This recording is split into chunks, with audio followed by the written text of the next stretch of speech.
একবার পালিয়েও শেষ রক্ষা হলো না। কুলতলি কাণ্ডের মূল পাণ্ডা সাদ্দাম সর্দারকে 3 দিনের মধ্যে ফের পাকড়াও করল পুলিশ।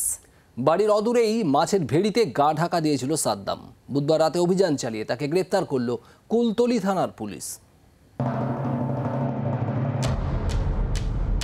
3 দিন আগেই বিক্ষোভের সুযোগ নিয়ে পুলিশের হাত থেকে পালিয়েছিল, তবুও শেষ রক্ষা হলো না।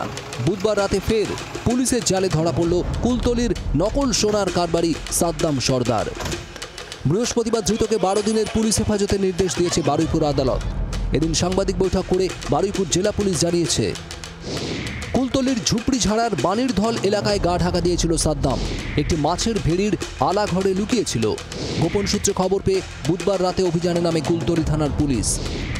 ভেড়ির আলাঘর থেকে গ্রেপ্তার করা হয় সাদ্দামকে। গ্রেপ্তার ভেড়ির মালিক মান্নান খানও।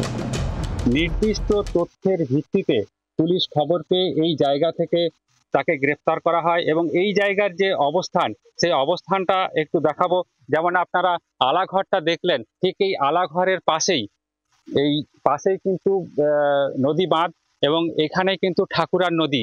এই ঠাকুরান নদী দিয়ে কিন্তু বিস্তীর্ণ এলাকায় চলে যাওয়া যায়, অর্থাৎ এখান থেকে কিন্তু বাংলাদেশেও পালিয়ে যাওয়া সম্ভব। সাদ্দাম সর্দার আর মান্নান দুজনেই শেল্টার নিয়ে বসেছিল। আমরা খবর পেয়ে ওখানে আমরা গিয়ে রেড করে আমরা দুজনকেই অ্যারেস্ট করি। এই দুজনেরই ক্রিমিনাল অ্যান্টিসিডেন্টস আছে।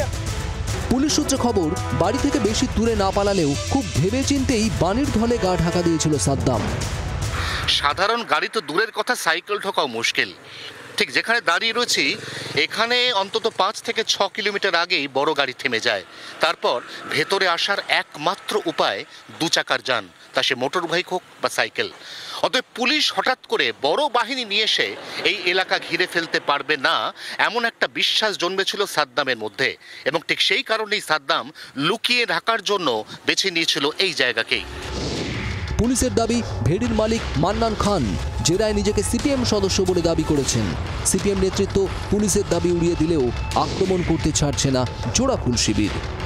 মান্নান খান নাকি একটা নাম বলছে সিপিএম এর নেতা ছেড়ে দিন, ওই নামে সিপিএম এর লোক ওখানে কেউ আছে বলে মনে হয় না। এটা একটা ফলস ব্লেম দেবার চেষ্টা করা হচ্ছে এবং করা হচ্ছে আসলে সাদ্দামকে বাঁচানোর জন্য।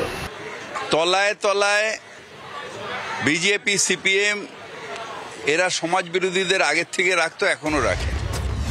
গত সোমবার কুলতলির পয়তারহাটে হানা দিয়ে সাদ্দামকে পাকড়াও করে পুলিশ। এরপরেই সন্দেশখালীর কায়দায় পুলিশকে ঘিরে ধরেন স্থানীয় মহিলাদের একাংশ। সাদ্দামের ভাই সাইরুল পুলিশকে লক্ষ্য করে গুলি চালায় বলে অভিযোগ। বিক্ষোভের সুযোগ নিয়ে পুলিশের হাত থেকে পালায় সাদ্দাম ও সাইরুল। এরপরেই হদিশ মেলে সাদ্দামের বাড়ির সুড়ঙ্গের। এর 3 দিনের মধ্যে সাদ্দাম গ্রেপ্তার হলেও সাইরুল এখনও অধরা। ক্যামেরায় তরুণের সঙ্গে অয়ন ও তথাগত রিপোর্ট, জি24 ঘন্টা। বাংলার আওয়াজ, বাঙালির আবেগ, জি24 ঘন্টা।